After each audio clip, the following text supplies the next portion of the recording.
The vast, inky expanse of space shimmered with distant stars as the shuttle descended toward Gorth Prime, a planet of muted reds and toxic greens that rotated ominously below. From the observation deck of the Galactic Survey Alliance orbital station, Praxis, Captain Jax Thorne watched the landing module break through the upper atmosphere, creating a momentary trail of orange fire against the noxious clouds. "Thermal shields holding at 78%, he muttered, more to himself than to the crew monitoring the dozen screens before him. "Atmospheric acid levels are concerning." Dr. Arlen Voss, the station's senior xenobiologist, joined him at the window. "She knows what she's doing, Captain. Dr. Lamb has survived 3 Class X planets before this." "None like Gorth Prime," Thorne replied, his jaw tight. "This place has earned its nickname for a reason. The Death World doesn't welcome visitors." 3 decks below, integrated AI systems tracked every micro-movement of the landing pod as it navigated through swirling acidic clouds toward the designated landing zone, a valley that preliminary drone scans had marked as marginally acceptable. The meaning of that designation would soon become horrifyingly clear. Inside the cramped landing module, Dr. Lam Min Chao methodically checked her environmental suit seals for the 3rd time. At 38, she had become the Galactic Survey Alliance's most experienced exobiologist precisely because of this meticulous attention to detail. Her dark hair was pulled back in a tight bun, and her eyes, alert, analytical, yet somehow maintaining a spark of wonder, scanned the rapidly approaching surface. "Surface winds 43 knots, she reported back to Praxis. "Adjusting landing trajectory by 6 degrees. Touchdown in 30 seconds. The module rocked violently as atmospheric currents buffeted it from all sides. This was normal for Gorth Prime, where even the air seemed determined to reject foreign objects. Chow's fingers danced across the control panel, making micro-adjustments to ensure a safe landing. 10 seconds to touchdown, she announced, her voice betraying no tension despite the maelstrom outside. 5, 4, 3, 2, 1. The impact was jarring but controlled. Landing struts absorbed most of the shock, and stabilizers deployed instantly to prevent capsizing on the uneven terrain. Chow took a deep breath, allowing herself a moment of satisfaction before the real work began. "Praxis, this is Chow. Touchdown confirmed at coordinates 384722 by 591308. Beginning preliminary atmospheric analysis." Captain Thorne's voice crackled through her comms. "Copy that, Doctor. External sensors show immediate area is clear of movement, but stay alert. Remember, everything on this planet has evolved to kill intruders in increasingly creative ways." "Understood," Chow replied. She activated her suit's integrated AI assistant. "Area, run full spectrum analysis of immediate environment." The AI's serene voice filled her helmet. "Analysis underway. Warning. Atmospheric toxicity levels exceed standard parameters. Detected 3 distinct airborne pathogens, resistant to standard immunological countermeasures. Soil acidity registered at pH 2.3. Ambient pressure fluctuating abnormally." Chow frowned. Even for Gorth Prime, these readings seemed extreme. She checked her equipment one final time before preparing to exit the module. "Praxis, I'm initiating the survey. Everything looks terrible." Captain Thorne and Dr. Arlen exchanged glances in the control room. "Terrific," Thorne muttered sarcastically. "Let's start the clock. I give her 4 hours before something tries to dissolve her." 6, Arlen countered. "And 50 credits says it'll be plant-based, not animal." "You're on..." Neither of them realized how wrong both their predictions would be. The module's hatch opened with a pneumatic hiss, revealing a landscape that seemed designed by a sadistic artist. The valley floor was covered in vegetation that resembled Earth's ferns and mosses, but in sickly hues of burgundy and chartreuse. Vapor rose from patches where acidic water pooled, creating a low-hanging mist that obscured visibility beyond 30 meters. In the distance, razor-sharp mountains pierced the horizon, their peaks occasionally belching plumes of yellowish gas into the already toxic atmosphere. Chow's boots made contact with the soil, which yielded slightly under her weight. Her suit's sensors immediately registered a temperature increase around the soles. The ground was attempting to digest her footwear. "Fascinating," she murmured, deploying 3 microdrones from her backpack. The tiny machines, each no larger than her palm, whirred to life and dispersed in different directions, their cameras feeding directly to her helmet display. "Mapping terrain and identifying potential specimens," she instructed them. "Focus on biological anomalies and signs of complex organisms." For the next hour, Chow meticulously worked her way toward the forest edge, collecting soil samples, fungal specimens, and tiny insect-like creatures that seemed to thrive in the toxic environment. Each discovery was carefully preserved in her multi-spectrum biological sampler. The drones had identified at least 23 distinct plant species, capable of launching toxins or digestive enzymes at passing creatures. One particularly vicious specimen resembled a bed of moss, but would explosively release barbed spores when detecting movement.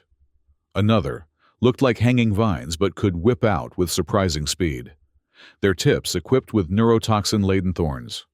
Back on Praxis, the science team watched in fascination as Chow's data streamed in. Captain Thorne, despite his initial pessimism, found himself impressed by her methodical approach and calm demeanor in the face of such hostile surroundings. "She's good," he admitted grudgingly to Arlen. "But even the best have their limits on this hellhole." 2 hours into the expedition, Chow had progressed almost half a kilometer from her landing site. The terrain had grown increasingly difficult, transitioning from the relatively flat valley floor to a series of small ridges leading toward the dense forest edge. It was at this point that her biological radar system emitted its first serious alarm. "Movement detected," Arya announced. "Large organism approaching from northeast quadrant. Approximately 200 meters and closing." Chow froze, immediately activating her camouflage shield, a temporary invisibility measure designed to mask both her visual presence and heat signature. "Analysis," she whispered. "Insufficient data," Arya replied. "Size estimate suggests apex predator classification. Speed of movement indicates predatory intent." One of her drones, positioned at the forest edge, captured the first glimpse of the creature. The image transmitted to her helmet display sent a cold shiver down her spine despite her environmental suit's regulated temperature. The creature moved with terrifying grace through the underbrush. Standing nearly 5 meters tall on powerful hind legs, its armored skin shifted colors as it moved, adapting to its surroundings with uncanny precision. 4 compound eyes scanned the environment continuously, while a maw filled with serrated teeth occasionally opened in what appeared to be assenting behavior. Its forelimbs ended in claws that resembled gleaming daggers, and its muscular tail lashed behind it, knocking aside vegetation with casual strength. "Praxis," Chow whispered into her comm. "I've encountered what appears to be an apex predator. Sending visual data now." In the control room, silence fell as the creature appeared on the main screen. Arlen leaned forward, his scientific curiosity overriding his concern. "Magnificent," he breathed. "Perfect evolutionary adaptation for this environment. Look at the carapace, probably resistant to the ambient acidity. And those eyes, likely see across multiple spectrums." "Dr. Lamb," Captain Thorne cut in, his voice tense. "Recommend immediate withdrawal to your landing module. That thing is twice the size of anything we've encountered on Gorth Prime." "Negative," Chow replied, her voice steady despite her racing heart. "I'm implementing evasive protocol Sigma-3, going to attempt observation from concealment." The apex predator moved with purpose, its head swinging from side to side as if tracking something. With horror, Chow realized it was following her scent trail. Even with the camouflage shield active, the creature somehow sensed her presence. She carefully reached for her emergency kit, extracting a vial of synthetic blood. This was a last resort diversion tactic, spreading false scent markers to confuse predatory species. With deliberate movements, she deployed the vial's contents in a wide arc away from her position. For a moment, the strategy seemed to work. The creature paused, its head turning toward the synthetic blood trail. Then, with a speed that belied its massive size, it lunged forward, not toward the false trail, but directly at Chow's hidden position. "It knows," she gasped, abandoning stealth for speed as she broke into a run. The creature let out a roar that seemed to shake the very air, a sound that combined elements of a tiger's growl and the grinding of metal on stone. It crashed through the underbrush, smashing aside a wooden scaffold structure that Chow hadn't even noticed in her haste. "Dr. Lamb," Thorne's voice was urgent in her ear. "Your biometrics are spiking. What's happening?" "It's coming after me," she managed between breaths as she sprinted toward an area of boggy terrain. "Camouflage ineffective. Attempting to reach acid marshes might slow it down." The ground beneath her feet grew increasingly treacherous, squelching with each step and occasionally releasing bubbles of noxious gas. This was the acid marsh she had detected on preliminary scans, a hazardous region, but potentially her only advantage against the pursuing predator. Behind her, the creature's footfalls grew louder, each impact sending tremors through the ground. Chow didn't dare look back, focusing entirely on finding a path through the dangerous marsh that would support her weight, while hopefully deterring her pursuer. As she navigated the treacherous terrain, movement at the periphery of her vision caught her attention. Humanoid figures emerged from the forest edge, their bodies adorned with what appeared to be processed hides and primitive tools in their hands. The indigenous Gora tribe, previously only known from drone footage, was witnessing her desperate flight. One of them, an older male with elaborate markings across his chest, called out in a language her translator struggled to interpret.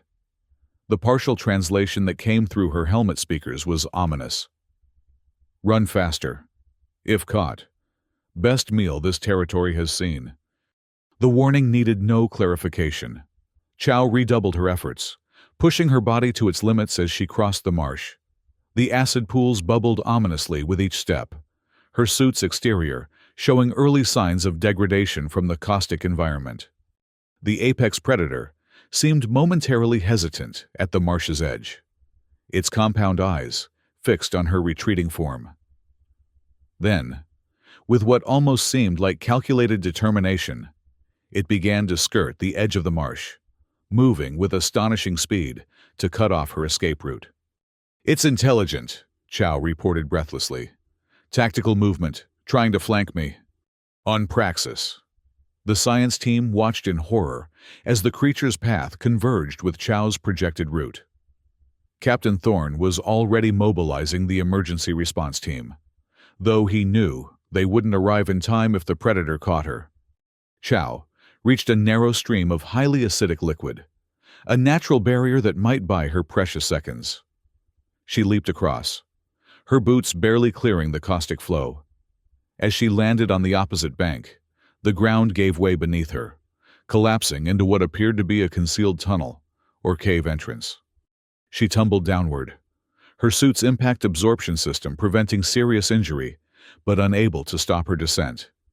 For several terrifying seconds, she rolled and slid through darkness before coming to an abrupt stop on a relatively flat surface. "Arya, lights!" she commanded, and her helmet illuminated the surroundings. She found herself in a natural cavern, its walls glistening with moisture that her sensors immediately identified as highly acidic. The cave appeared to extend deeper into the planetoid, with several tunnels branching off from the main chamber. Before she could report her location to Praxis, a thunderous impact shook the cavern. Debris rained down from above as the apex predator forced its massive body through the same opening she had fallen through. "Praxis," she whispered urgently. "Predator has followed me into a cavern system.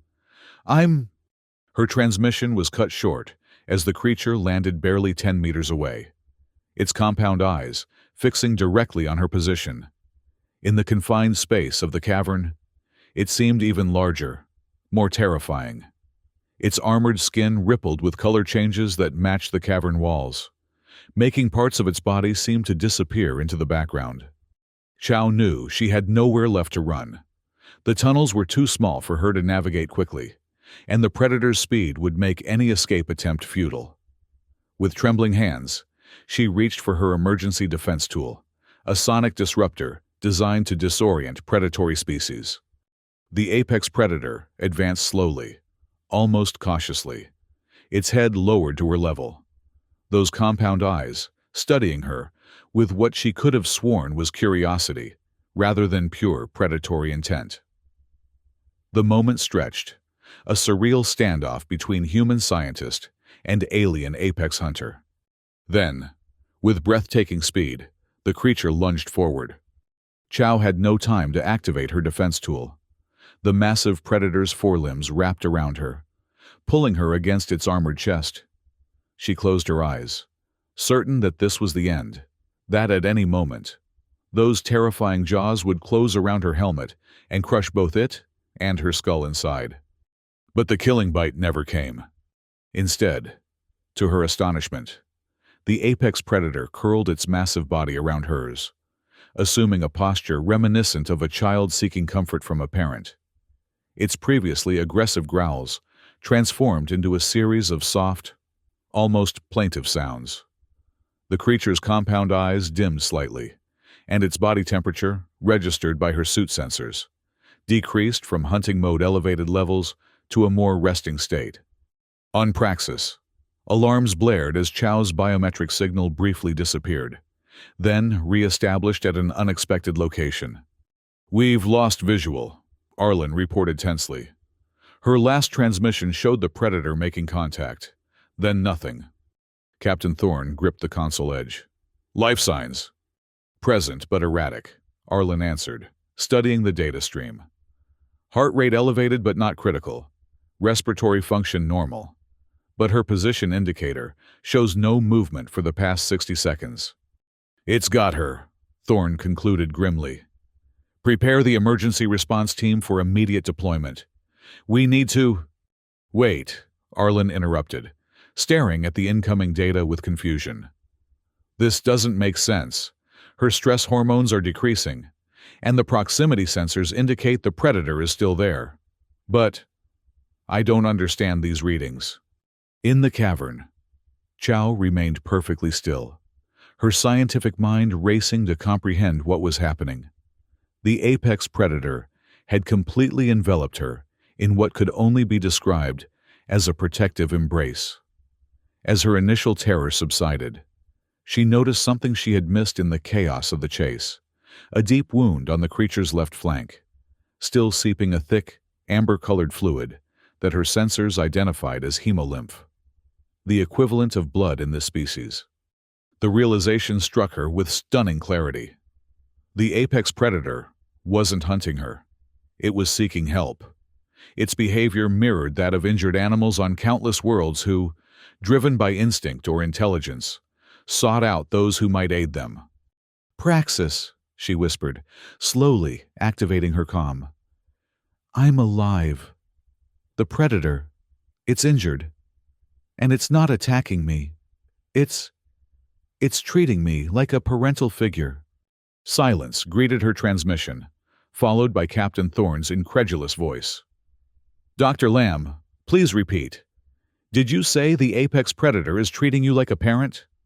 "Affirmative," she replied, carefully shifting position to get a better look at the creature's wound. "It's displaying behavior consistent with infant-to-parent bonding patterns.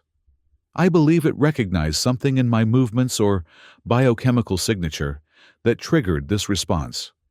As she spoke, the creature adjusted its position, bringing its injured flank closer to her, as if deliberately showing her the wound. The injury appeared to be a bite mark from an even larger predator, a horrifying thought, with signs of infection beginning to spread from the punctures. With slow, deliberate movements, Chow reached for her medical kit. "I'm going to attempt to treat its wound," she informed Praxis. "If I'm right about this behavior pattern, it may strengthen the bond and provide unprecedented access to study this species." "Dr. Lamb," Thorne's voice was stern, "this is beyond protocol. That creature could kill you instantly if its mood changes." "With respect, Captain," she replied, already preparing an antiseptic solution compatible with the creature's biochemistry. This is exactly what the Galactic Survey Alliance was established to discover. Not just new life, but new understandings of life.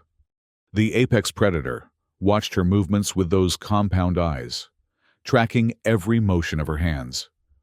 When she slowly applied the antiseptic solution to its wound, it flinched, but did not attack. Instead, it emitted a low, rumbling sound that her audio sensors interpreted as similar to purring in terrestrial felines. "Remarkable," she whispered, continuing her treatment. "The wound appears to be from territorial combat, approximately 3 days old, based on healing progression. Without treatment, sepsis would likely have been fatal within another 48 hours. As she worked, applying regenerative gel and a protective covering to the wound, the creature relaxed further, its massive head coming to rest against her shoulder in a gesture so unexpectedly gentle that Chow felt tears spring to her eyes. "I'm naming it Korath," she told Praxis, her voice soft with wonder. "And I think we've completely misunderstood the ecological relationships on this planet."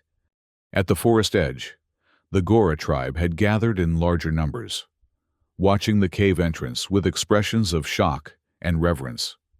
Their leader, the older male named Tharlon, approached cautiously when Chow eventually emerged from the cave, with the apex predator following docilely behind her.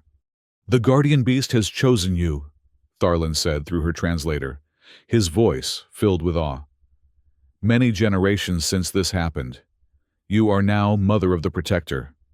Chow listened as Tharlon explained their tribe's relationship with the apex predators, creatures they called guardian beasts.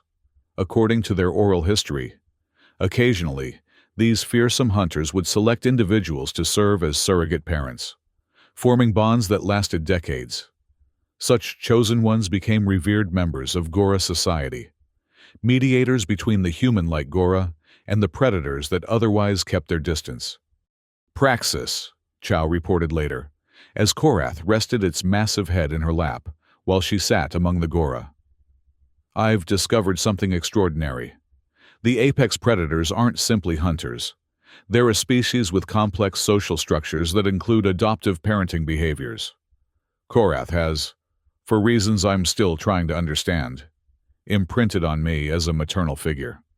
In the orbital station, the science team watched in disbelief as their video feed showed the fearsome creature they had all feared, now curled protectively around Dr. Lamb. Its formerly terrifying presence transformed into something almost tender. "I've never seen anything like it," Arlen admitted. "It completely contradicts our understanding of predator psychology." Captain Thorne remained skeptical. "We should still extract her. This bond could dissolve as quickly as it formed." But Chow had other ideas. Over the next several days, she remained on the surface, living among the Gora and studying Korath's behavior. The creature rarely left her side, accompanying her on expeditions through the toxic landscape and even protecting her from other dangerous life forms they encountered. She documented vocalizations that resembled lullabies, sharing behaviors including food presentation and protective posturing when unknown entities approached. Each observation added to a revolutionary understanding of Gorth Prime, not merely as a death world, but as home to a sophisticated predator society with family structures remarkably similar to those of mammals on Earth. The ceremony came on her 7th-day planetside. The Gora assembled in a natural amphitheater, their bodies adorned with pigments extracted from local flora. Tharlon led Chow to a central position, where Korath waited, its massive form somehow managing to appear dignified in the gathering twilight. "Today, we witness the mother-child bonding," Tharlan announced, his words translated for both Chow and the observers on Praxis. "The guardian beast has chosen, and we honor this sacred bond." What followed was a ritual that Chow would later describe as the most profound cross-species interaction documented in GSA history. Korath performed a series of movements that the Gora explained were traditional acceptance behaviors, culminating in the creature gently pressing its forehead against Chow's chest, a gesture of complete trust and submission. In return, Chow was instructed to place her hands on either side of Korath's massive head, symbolically accepting responsibility for its well-being. As she did so, the assembled Gora began a haunting chant that echoed through the valley. "You are now officially recognized as Korath's mother," Tharlan explained afterward. "In our tradition, this means you speak for Korath, and Korath protects you above all others." When she finally submitted her comprehensive report to the Galactic Survey Alliance, Chow included hours of video documentation showing Korath's behaviors, from defensive posturing when other predators approached to what could only be described as playful interactions as the creature recovered from its wound. "Korath is not merely a killing machine," she wrote in her conclusion. "The apex predators of Gorth Prime exhibit maternal-child relationships analogous to higher mammals on Earth. They possess vocalizations for comfort, sharing behaviors, and protective instincts that go far beyond mere predatory tactics. RNA analysis suggests their neural complexity rivals that of cetaceans and primates, supporting the behavioral evidence of advanced social structures." Her most controversial recommendation was that Gorth Prime be reclassified from Death World to Complex Predator Civilization, a designation that would afford it significant protections under GSA conservation protocols. Captain Thorne, reviewing her report in the Praxis Command Center, shook his head in amazement. "I still can't believe she not only survived, but turned the planet's most dangerous predator into a pet." "Not a pet," Arlen corrected him. "A child."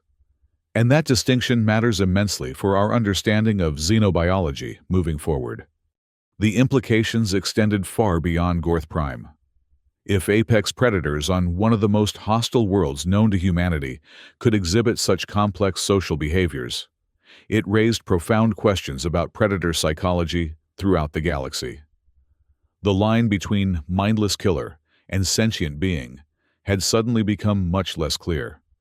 3 months later, when the GSA officially announced the establishment of the first permanent research outpost on Gorth Prime, Dr. Lam Min Chow was named its director.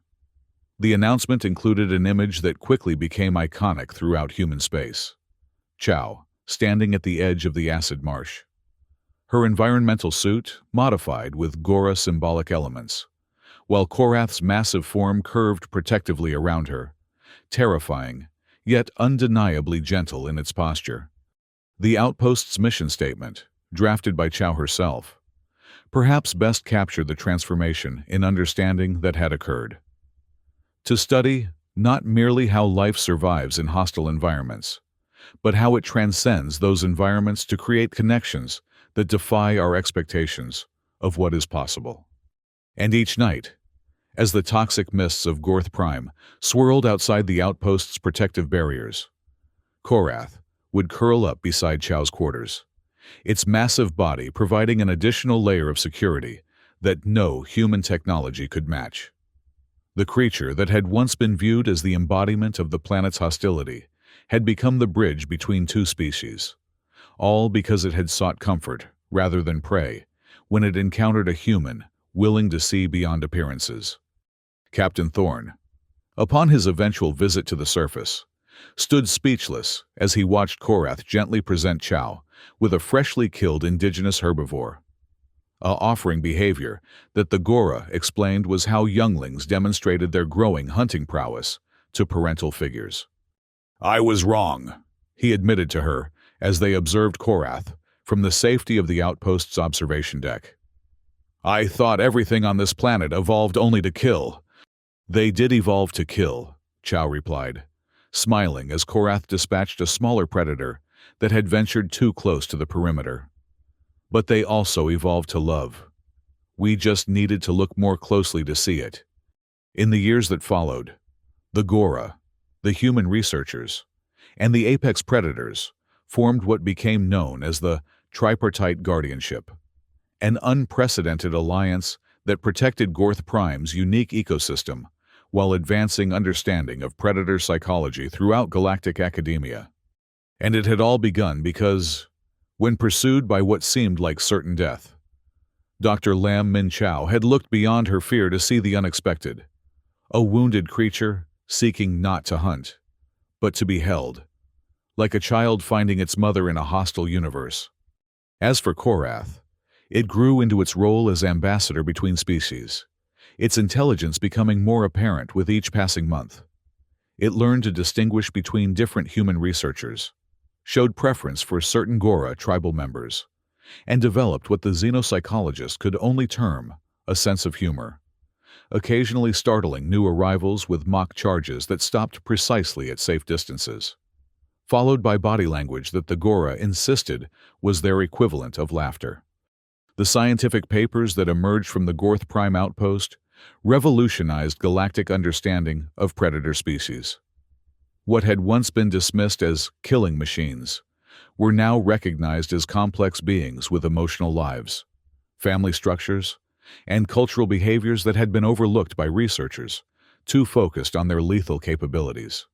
And on quiet evenings, when the research teams retired to their quarters and the Gora returned to their settlements, Chow would sometimes sit alone at the edge of the outpost's perimeter, Korath's massive form beside her, both of them gazing up at the stars that had brought them together, the most unlikely family in the galaxy, born from a moment when terror had transformed into tenderness, when the chase had ended, not in death, but in devotion. We were both alone, in our own ways, she would later write in her personal journals. Perhaps that's why we found each other. In the most hostile environment known to humanity, I discovered that connection transcends biology. Korath may have evolved to kill, but it chose to care, and in doing so, it taught us all that even in a universe filled with dangers, there is room for gentleness to find its way home.